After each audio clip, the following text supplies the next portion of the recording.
here's the star of New York Auto Show, the new Range Rover Sport. Introduced last night, Daniel Craig drove it into town. Big change for this car because it's an all aluminium car. It's had a dramatic loss of weight, 420 kilos they're talking about, and it's a completely different car to the previous Range Rover Sport. It almost ought to have a different name. Now I'm going to take you around some of the details on this car that really make it so different. First of all, it's a stretched wheelbase, 7 inches extra in the wheelbase, so there's way more space inside. There's a real hint of Evoque about this car, especially from the rear.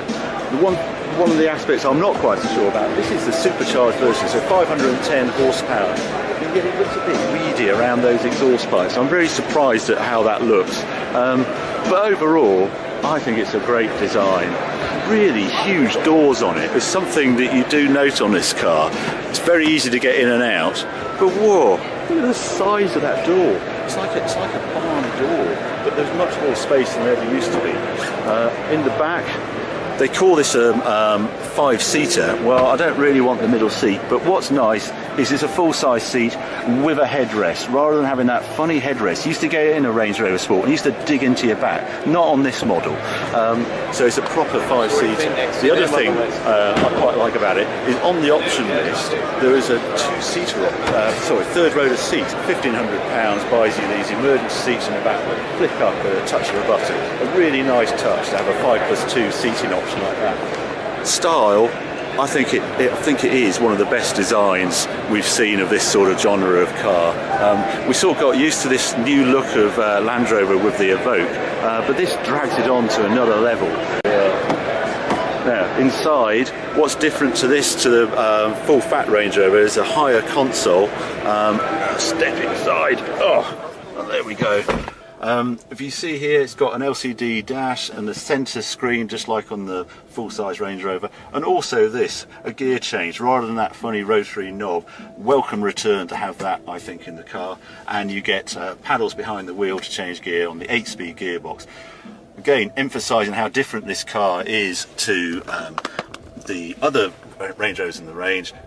There is standard option is a single-speed transfer gearbox. What am I talking about? Well, you haven't got the low and high range that you used to get in Range Rovers for ultimate off-road ability. This one is the first Land Rover product I know where it hasn't got that on the bigger cars. Yes, you've got it in Evoque, sorry, you've got a single-speed one there. But on this, it's all about its on-road ability. And the single-speed transfer gear case means there's 58% power goes to the rear, 42 to the front, rather than a normal 50-50 split. And the supercharged one, this car, they're talking under 5 seconds to 60, top speed limited to 155 miles an hour.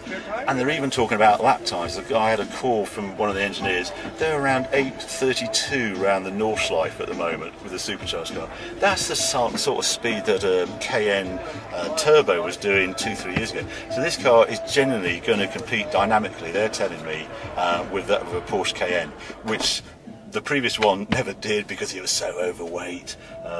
It was like Isobard Kingdom Brunel sort of designed it or something, but he was so heavy. So it's great that it's competitive now at about 2.1 tonnes instead of 2,085. Some of the options you get on this car discuss the rear flip seats. Another one is the panoramic roof. The glass roof has proved a hugely popular on the full-size Range Rover and on the Evoque. I'm sure it's going to be equally the same on this one. Strangely, the LCD dash is another area that is an option. Normally you get analog dials there, but I'm sure people will go for this. And also on this car, they're introducing a... Is that going to work? Oh, there we go. Yeah, so that is going to be an option, the LCD screens, and it's all configurable, and you press sport and then it all turns red and, you know, super sporty. You're getting an app with this one on your iPhone where you can check remotely how much fuel you've got in your car, what sort of range you've got, even where you parked it. It's got a sort of tracker on it, so you can, if you're out in town and you've gone walking about and you don't know where you park, press that and it'll give you the quickest way back to the car. All sort of clever stuff that we're sort of seeing on this car, but it's been introduced for this one. There's even a Wi-Fi hotspot in here. It takes up to 8 devices. It only seats 7, so I don't know why you want 8 devices, but anyway, it's better than everybody else. The model for Europe is bound to be the diesel, V6 diesel, There's a 258 horsepower one and a 292 horsepower one. I find the claim acceleration pretty remarkable. 6.9 seconds for the SD V6. Starting price 51,550. So it hasn't had this jump in price that we saw with the big Range Rover that was significantly more expensive than the model it replaced. This one's about £2,000 more than the outgoing model.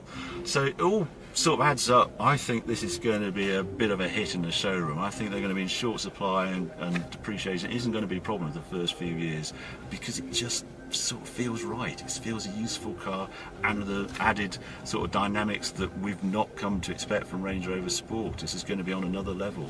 So yeah, here we go again. It's Evoque time, times 2.